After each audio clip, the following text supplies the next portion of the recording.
off 7 at 7 tonight. Newspaper nuisance. Unwanted newspapers piling up on your property. Does it sound familiar? We have some new info on a story that had many of you emailing us. Hi, everyone. I'm Dan Janik. Good evening, and I'm Allison Bologna. The city of Attleboro has now decided to take on the Providence Journal. But there's a hitch in the plan. NBC 10's Katie Davis is here now with our number 7 story. Katie.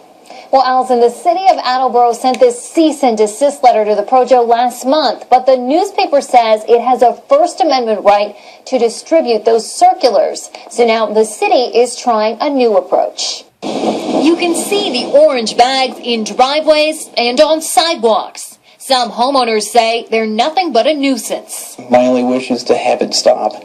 Phil Picott says he's been trying to stop the circulars from the Providence Journal for quite a while. I'd say about 15 months. Over a year. Over a year, definitely. Picott says he finds the orange bags on his property in Warwick up to 3 times a week. Most of them end up here in his trash. And just when you think you've picked up one, there's another one to pick up. City leaders in Attleboro recently decided to launch a counterattack.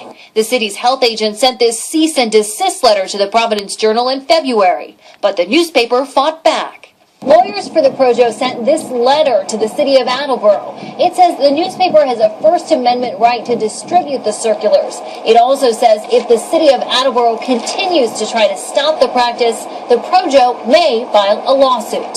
So Attleboro is changing tactics. The city is working on a new regulation that would require the Projo and other companies to pick up unwanted papers within 5 days, or within 48 hours if a property owner calls to complain. It just looks very unsightly.